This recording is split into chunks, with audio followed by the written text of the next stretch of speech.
ബാലസംഘത്തിന്റെ 85ാമത് ജന്മദിനം ആഘോഷമാക്കി ആലുവ ചൂർണിക്കര മേഖലാ committee.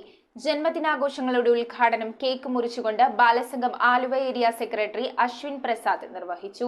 Aluva Choornikkara village കമ്മിറ്റിയുടെ ആഭിമുഖ്യത്തിലാണ് ബാലസംഘത്തിന്റെ 85ാമത് ജന്മദിനം അശോകപുരം മനക്കപ്പടിയിൽ ആഘോഷിച്ചത്. ബാലസംഘം ചൂർണിക്കര മേഖലാ സെക്രട്ടറി മുഹമ്മദ് സഹലിന്റെ അധ്യക്ഷതയിൽ ആലുവ ഏരിയ സെക്രട്ടറി അശ്വിൻ പ്രസാദ് ആഘോഷങ്ങളുടെ ഉദ്ഘാടനം നിർവഹിച്ചു. ബാലസംഘത്തിലൂടെ കടന്നു വന്ന നേതാവായിരുന്നു. ബാലസംഘത്തിലൂടെ നിങ്ങളെ പോലെ ഇതുപോലെ വന്നിരുന്ന ആളാണ് കേരളത്തെ നയിച്ചതെന്ന് പറഞ്ഞാൽ കേരളത്തെ IPS, IAS, പോലീസ് ഉദ്യോഗസ്ഥന്മാർ, രാഷ്ട്രീയക്കാർ, പാർട്ടിക്കാർ തുടങ്ങി കേരളത്തിലെ 3.5 കോടി മനുഷ്യരെ നയിച്ചത് ബാലസംഘത്തിന്റെ ഒരു കുഞ്ഞായിരുന്നു. ബാലസംഘം ഏരിയ ജോയിന്റ് കൺവീനർ ദാസൻ, ബാലസംഘം ചൂർണിക്കര മേഖലാ കൺവീനർ ബിനു പോൾ, ചൂർണിക്കര ഗ്രാമപഞ്ചായത്ത് മുൻ പ്രസിഡന്റ് KA അലിയാർ, മേഖലാ കമ്മിറ്റി അംഗം അഭിനവ്, ബാലസംഘം ചൂർണിക്കര മേഖലാ കമ്മിറ്റി അംഗം ഭീമ എന്നിവർ ആശംസകൾ അർപ്പിച്ച് സംസാരിച്ചു.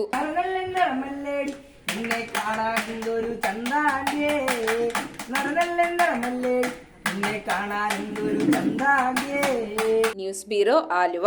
Kopparambil ayurvedic hospital and research centre. ഉഴിച്ചിൽ, lumbar spondylitis, cervical spondylitis, disc bulging കൊണ്ടുണ്ടാവുന്ന ബുദ്ധിമുട്ടുകൾ എന്നിവ ചികിത്സിക്കാൻ വിദഗ്ധരായ ഡോക്ടർമാർ. Kopparambil ayurvedic hospital and research centre.